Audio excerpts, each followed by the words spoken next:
Welcome to Doomed Yaoi, a history. Yes, 1961. I could technically go back to the Iliad, so technically I'm starting in 1961. The Iliad's an outlier. So some of our spoilers include the film Rebel Without a Cause, Koibito Tachi no Mori, Kaze Toki no Uta, Banana Fish, Ai no Kusabi, Devilman Crybaby, Neon Genesis Evangelion, Jujutsu Kaisen, Alien Stage, The Iliad, Death Note, JoJo Part 3, Stardust Crusaders, Code Geass, Persona 5, The Hobbit, The Summer Hikari Died, and Omniscient Reader's Viewpoint. I don't go in depth about it. You're right. I thought of so many things I could add in after I was done, and I didn't have time. So here's our table of contents. We have an introduction, we have some beginnings, what I would consider like the icons of the face of Doomed Yaoi, some themes that we commonly see, some of my favorites, which I didn't get to flesh out this section much, but it's fine, and our conclusion. Our introduction. What is Doomed Yaoi? It's a term for relationships where the characters are destined to fail or suffer. Driven by intense emotion, external conflict, or inherent incompatibility, these pairings inevitably end in grief. Doomed Yaoi involves a love where one or both characters suffer physically, mentally, or emotionally due to internal flaws, external forces, or just their own choices. Through this, we get character development and heartbreak that linger. Doomed Yaoi gained its meme status in the 2020s on platforms like Twitter, TikTok, etc., alongside toxic yaoi. Shonen series accidentally birthed many iconic ships through intense rivalries and dynamics that screamed something more. It's often contrasted with toxic yaoi, where the relationship is unhealthy, abusive, obsessive, while the characters are together, either in canon or in fanon. Doomed yaoi can be toxic, wholesome, then crushed, or just purely star-crossed. The doom, for me? Okay, the doom doesn't always mean literal death. It can be permanent separation, one-sided feelings, or love that scars both of them. I included ones. I personally feel like Doomed Yaoi needs to have some sort of death-like event. Because otherwise, I feel like you could somehow futz things around to where you could make it happen if they're both like alive.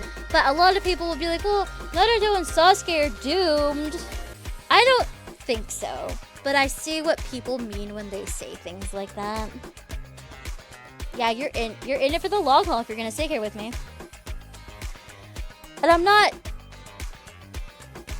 That's totally fine. That opinion is fine. But for me, I included ones where tragedy is like, there are reasons that I can't think of any way they could be together because there is like death or that sort of thing. Or if they like kind of, just like something that isn't.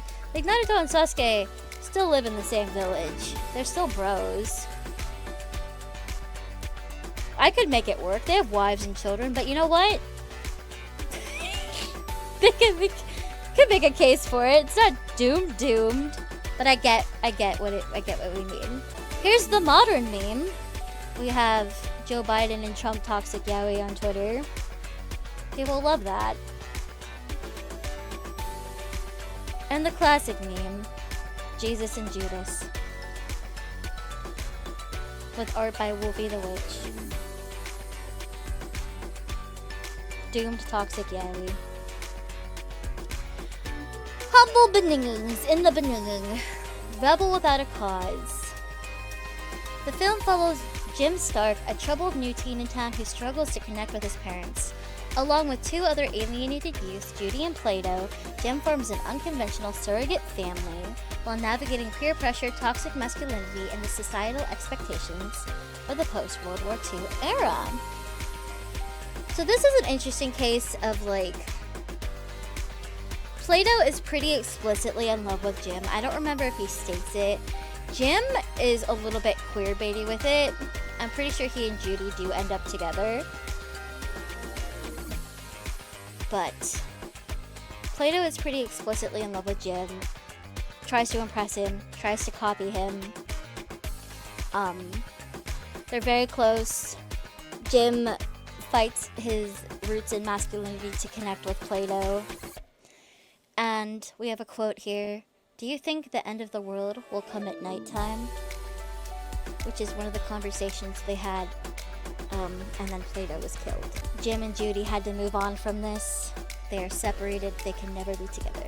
And it's an early sort of, especially theatrically or like in film, a representation of queerness, while not like saying, I'm in love with you, Jim, we should be gay. Because, you know, you have to skirt around it even now, but especially back then. It was pioneering in the bond that it showed between these three and between these two, and the underlying queerness of it in nature. Koibito Tachi no Mori, which I think is Children of the Forest or something similar. The novella tells the passionate, tragic love story of Guido, a sophisticated middle-aged French professor, and his beautiful, lazily hedonistic young male student Paolo. Their fairy-tale romance ends when Guido is slain by a former lover.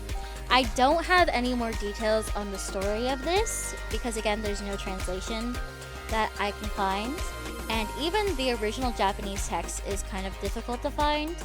I did manage to snag a PDF, but I didn't really get to go through the text at all. But it is documented as one of the first writings of queer love in Japan, explicitly. And you'll see a lot of this, especially in older. This presentation's a little bit silly, a little bit cheeky, a little bit critical. So, you have a middle-aged man and his young student. You know, there's going to be a lot of that sort of thing. Another thing we have is, this is one of the first BL manga ever by one of the authors in the Year 24 group. This is based on a collection of short stories she wrote, but this is the first full written manga that we had. Kaze Toki no Uta. I think they translated it as the poem of the winds and trees. Set in 19th century France, it follows Sergei, a compassionate student, and his tragic relationship with Gilbert, an ostracized, sexually aggressive boy harboring deep trauma. The story explores intense, dark themes of abuse, homophobia, and social class. Sergei on Gilbert said he was a rose I failed to take care of. I read this, and it was so miserable. Gilbert, as a character, raped and abused for a good majority of this manga. And even though he and Sergei find love within each other and grow and get out of their situations and escape, it does not end well. Like, this isn't a fun, like, sweet doom yaoi hee hee ha ha. This is a very damaged young man, two very damaged young men, who, even though they loved each other, that isn't always enough. Gilbert does eventually succumb to addiction and dies. It was a really beautiful story, horrifying to read because, again, these are underage boys and it's a lot of sexual abuse. Everyone at the school they went to either does or wants to abuse Gilbert and use him sexually, adults and other students alike, and that's all he knows, which is why he is himself sexually aggressive. It's all he knows, right?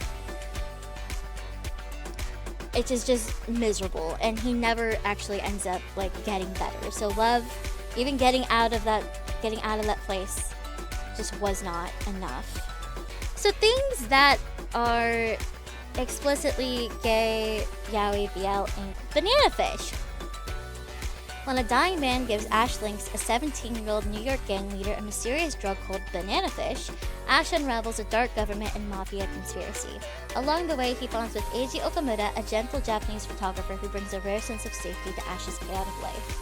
The quote I've chosen from this is, "My soul is always with you." I can't speak as much on this because it is unfortunately still on my watch list, but I know that they develop a lot throughout the plot.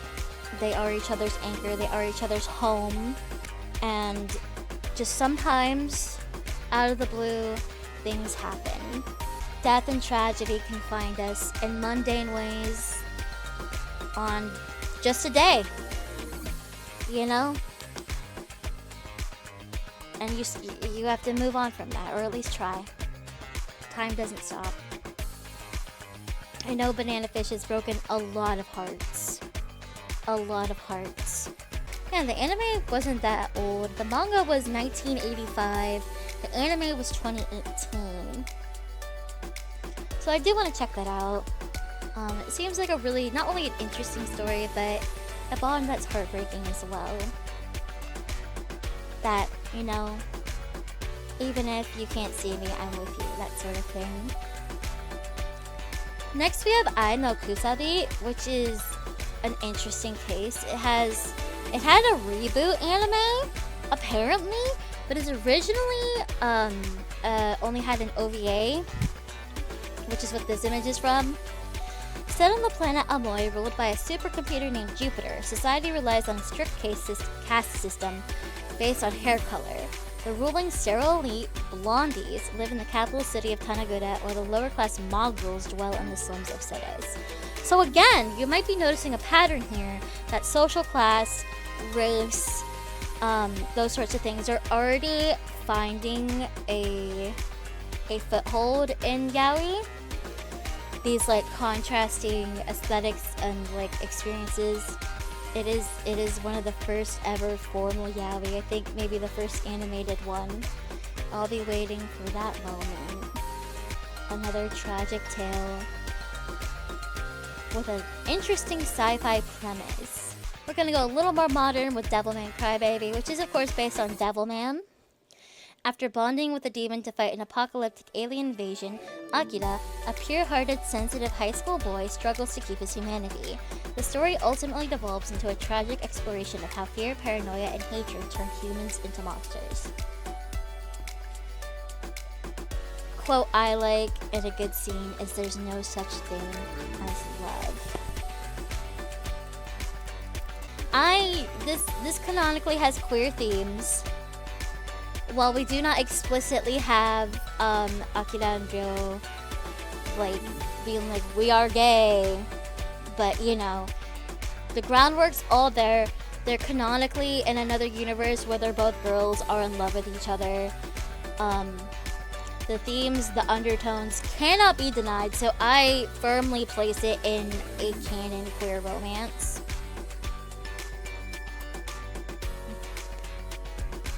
And, you know, just Devilman Crybaby and Devilman, you know, have other transgressive romances and just queerness all abound.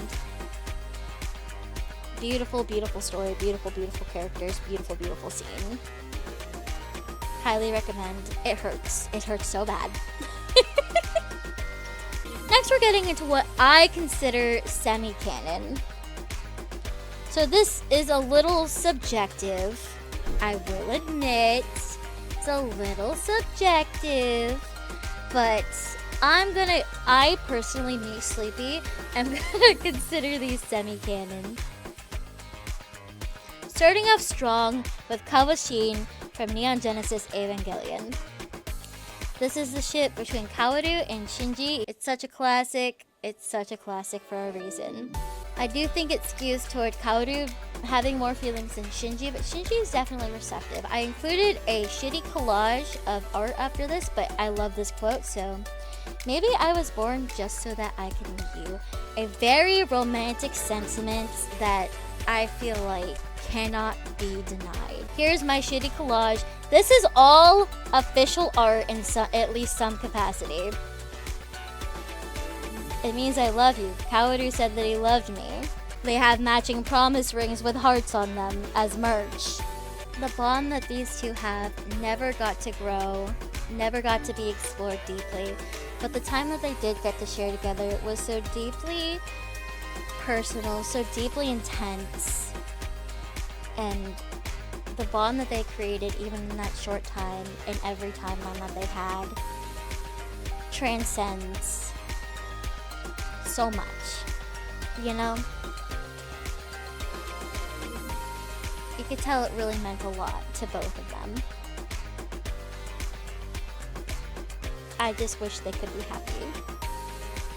Sato Sugu from Jujutsu Kaisen. I'm gonna Pepe Sylvia this, okay? No! Don't laugh! Because it's semi-canon to me, and it cannot be denied. And I'll tell you why. This is not just wishful shipping. My best friend, my one and only. I will start there. My best friend, my one and only. I'm sorry. What? You could say, even if it's not explicitly gay, That is a very intense, loving statement. Here's my Pepe Sylvia collage. And I'm so dead ass about this. My 6 eyes tell me that you're Suguru, but my soul knows otherwise. Everything about him, mind and body, says, yeah, that is my best friend. But everything in his soul screams out and knows that it is not true. Upon hearing Kenjaku and Geto's body, hearing his voice makes him stop, makes him freeze, and makes him vulnerable.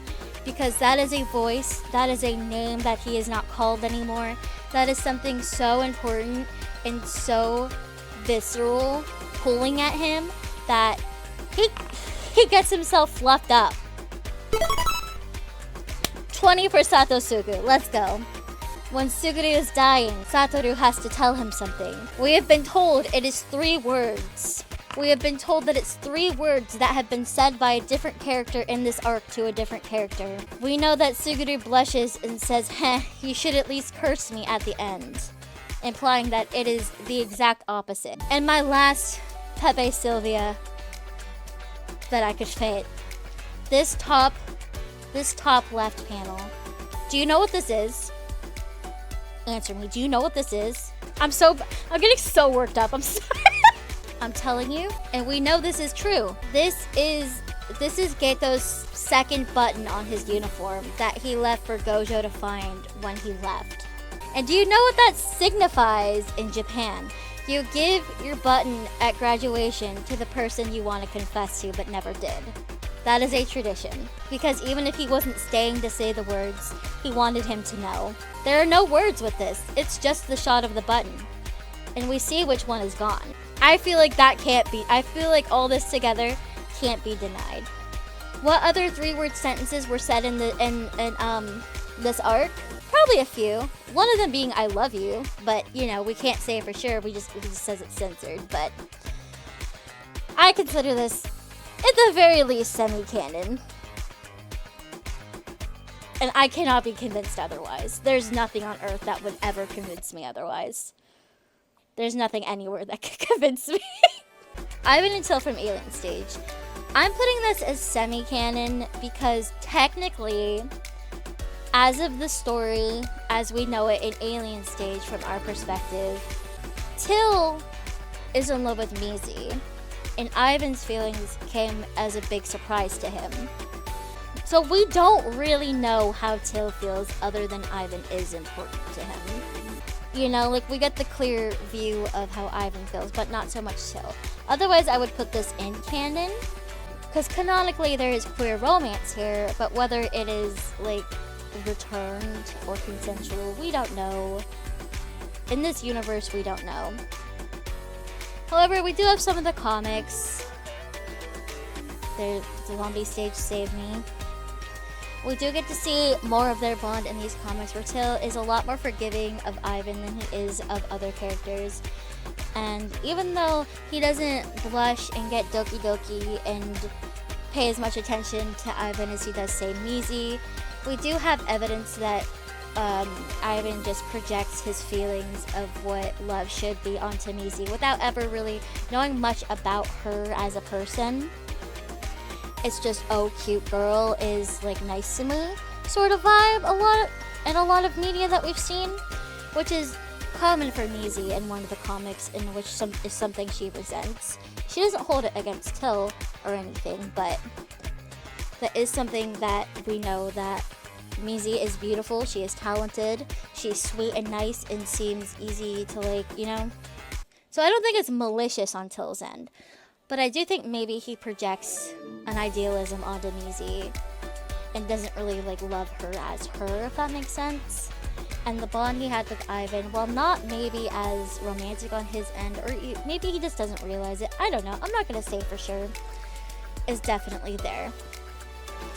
Now we're going with Patroclus. This is at the very least semi-canon to me, even just in the Iliad. I don't know what you want me to say. I found fun image.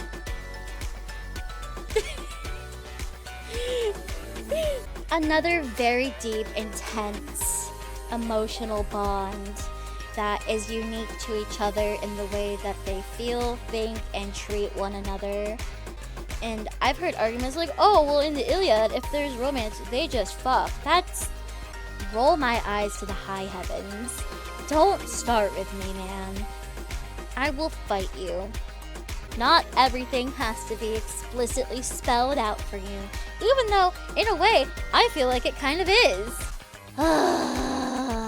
You know, Achilles even says that I wish that we could survive the war together and tear it down. They're very much like it's you and me. Even Plato considered them lovers. Which, you know, is whatever, but something to keep in mind. The despair, the yearning, the pain, the suffering. Absolutely beautiful bond. Ball Light from Death Note. It's a ship of Yagami Light and El Loliet. A lot of fandom with this likes specifically the interactions between the two. In the Yotsuba arc where Light doesn't have his memories because it's like they can start anew and really build something without all the other stuff getting in the way. That sort of thing. And they've been compared to Jesus and Judas, which, as we all know, can contain metaphors for homoeroticism. We saw the meme earlier. What's there to say? It's a solid, slightly older ship with maybe not as much basis in canon as some others, but it doesn't need it. They have a fun dynamic. You have the whole cat and mouse stick, the rivals, the tragedy. They do have fun banter, the mind games. Oh. It means a lot to you, specifically, that it has a basis in canon. I'm sorry. I'm sorry. The yaoi memes and the Fujoshi mines. Oh my gosh, I can't even speak. Jotaka! Jotaro and Kakyoin from Stardust Crusaders. They didn't really get a whole lot of time together because, I mean, they had a lot of time together technically. Stardust Crusaders went on forever, but not a whole lot of development between some of the characters there. But this is a pretty popular ship. It's a pretty cute one. I like it. They do have a child together via Clamp. I have him here. Kakyoin, did you lay this egg? Clamp, my beloveds. Beloved Fujoshis. I will say, Kakyoin is one of the only characters that we really see Jotaro emotionally bond with. Even in any other part. He kind of like clings to Koichi later. But he honestly is kind of reminiscent of Kakyoin in personality, so I can understand that. He sort of closes himself off a lot after Stardust Crusaders, even more so than he already was, which is understandable. A lot happened. But he made a best friend and then lost him pretty traumatically.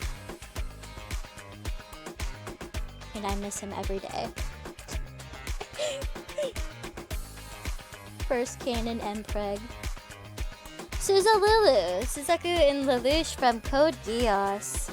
Speaking of Clamp, I don't know what to say here. Joseph and Caesar is great, it's true, but I didn't want to include both.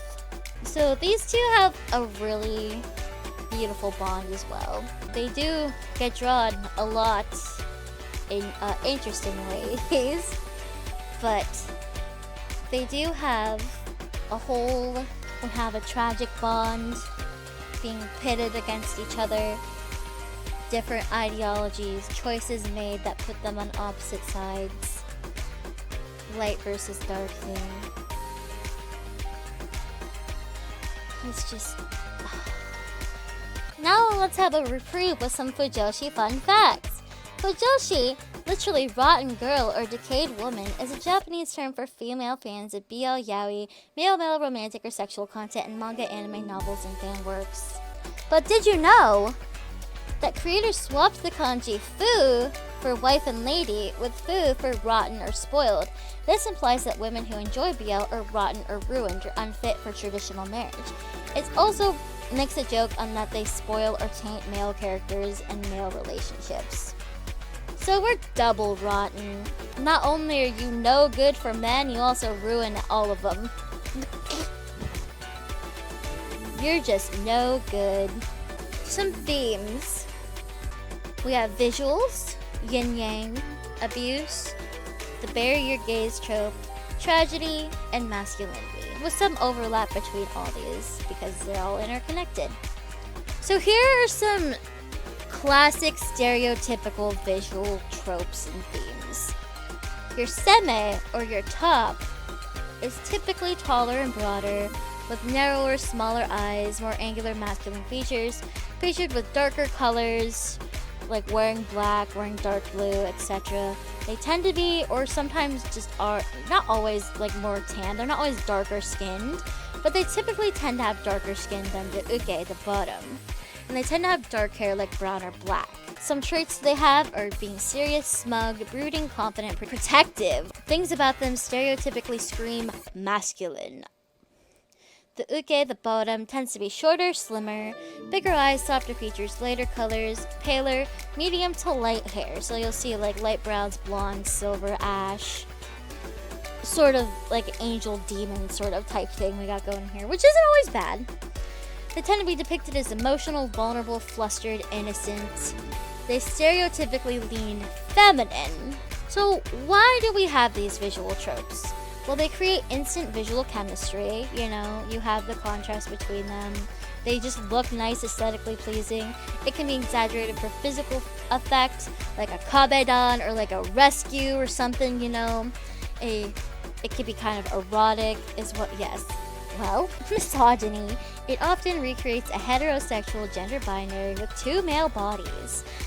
You know, it kind of makes us think that the ideal romance requires one partner to take the woman's role, even when they're both men. It implies that true desire needs a power imbalance modeled on patriarchal gender norms.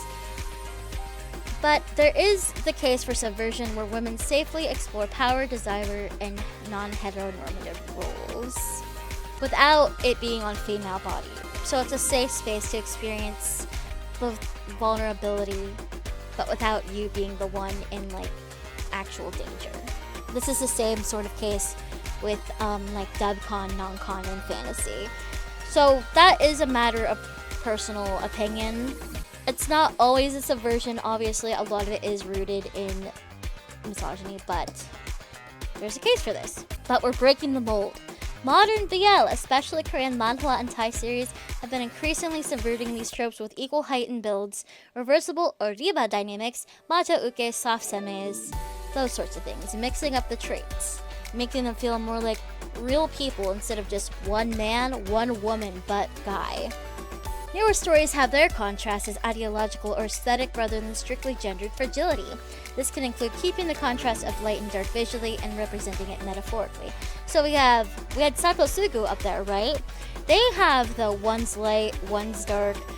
Satoru has bigger eyes, a little more like open, innocent features. Suguru is a little more closed off. But they are both clearly male and masculine. They have similar heights, similar builds. One of them isn't like the woman, you know? They're just two dudes. I love old man. So I found this. We do have the black and white yaoi family tree. The pink and purple yuri to the black and white yaoi. So we have these yin and yang themes.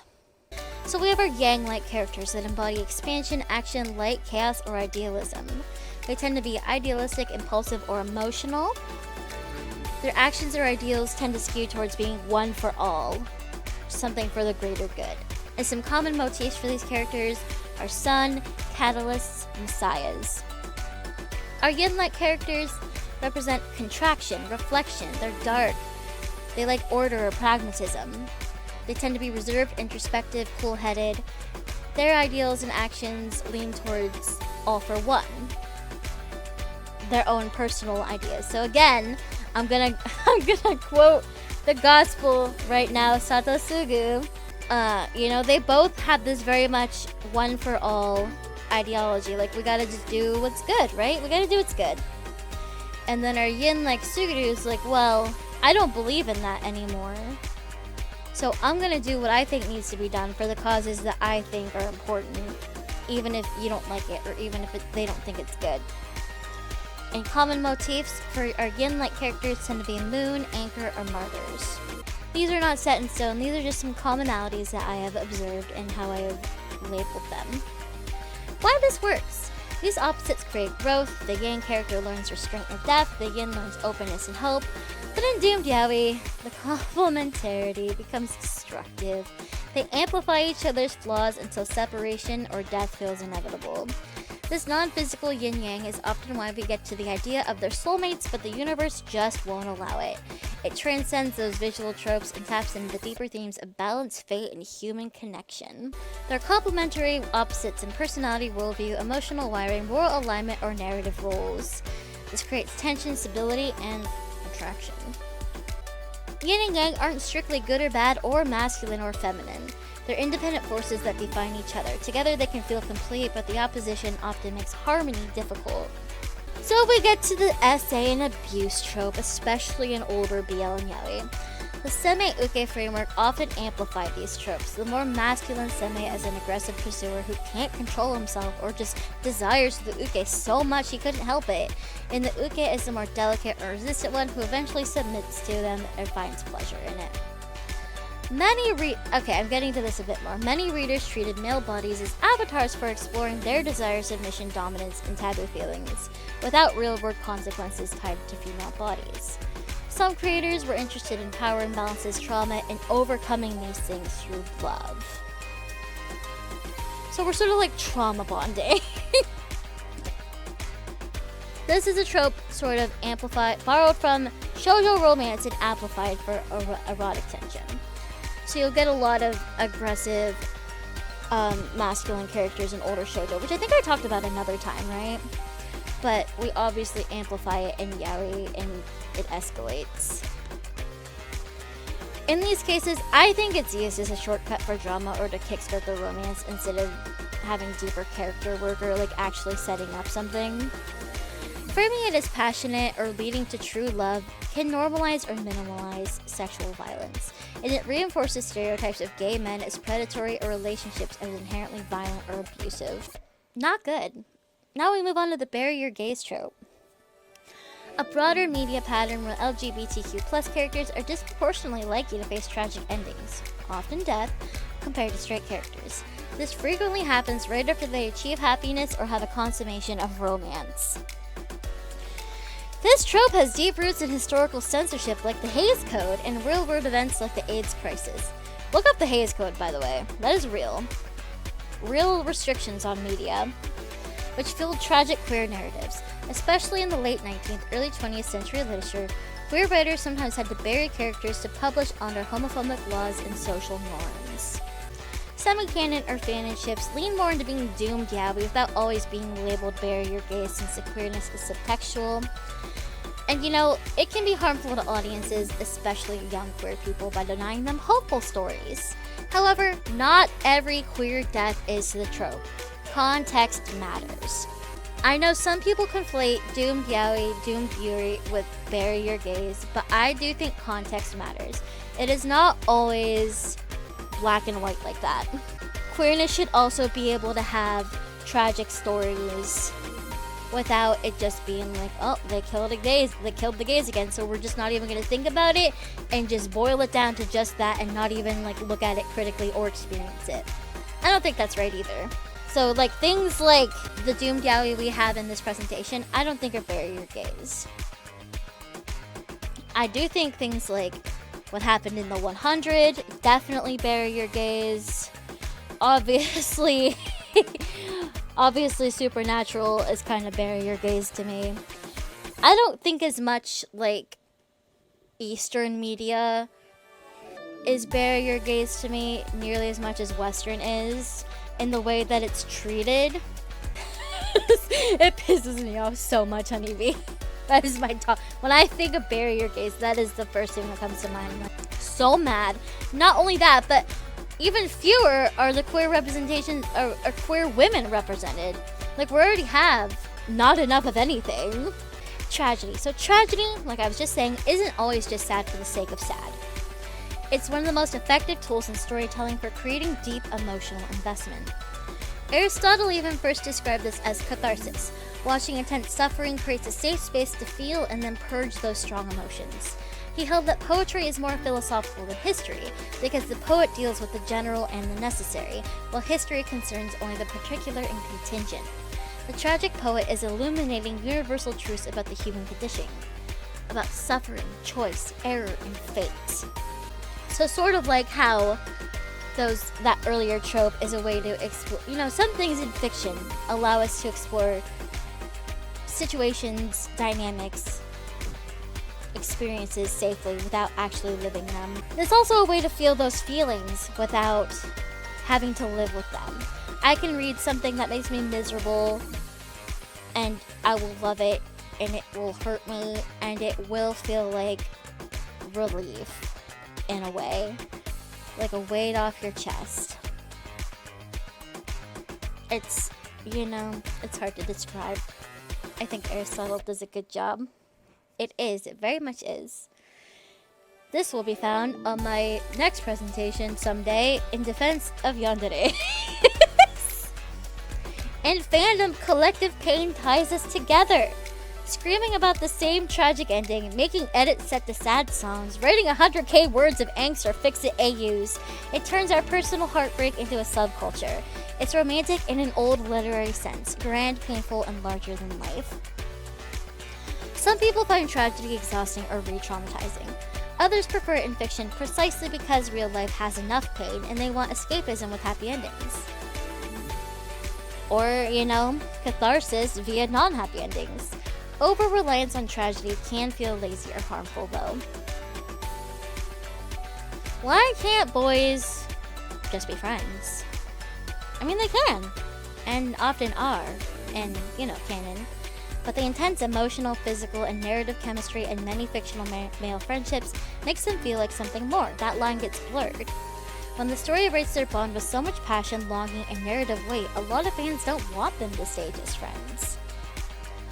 This is also to say that, to be honest, a lot of these stories with male-focused characters don't write as compelling women and don't put them in these same sorts of bonds or narrative roles. So here are some things that we see. We see extreme loyalty and dramatic declarations such as "I'd die for you," "I'd kill for you," which that's fine. An obsessive focus on each other. Physical closeness. They often complement and complete each other. They bring out each other's best and worst traits. So why can't boys just be friends? Two guys just can't be that close without it being like gay, right? No. Media has a fear of explicitly queering popular characters. The frustration that beautiful male bonds are almost never allowed to be romantic. The writing is sometimes deliberately homoerotic with yaoi bait. Human connection does exist on a spectrum. Deep platonic love can feel romantic. So again, it's very easy for that line to get blurred. In conclusion, I have the yaoi note, and I just wanted another reason to use this art. But, the appeal remains powerful. Tragedy heightens emotional investment. Every glance, sacrifice, and charged moment matters more because happiness is impossible. It delivers catharsis, reveals raw character depth, romanticizes the what could have been, and mirrors real experiences of unattainable yearning and longing. When stories load male friendships with obsessive loyalty, emotional intimacy, and narrative weight, many readers naturally interpret them as romantic. It isn't just about pain. It's about profound connection that burns brightest even in the darkness. It reflects our complicated desires around love, masculinity, and intensity. Thank you for coming to my doomed yaoi presentation. This has been your Sleepy Witch, a very proud 33-year-old Fujoshi.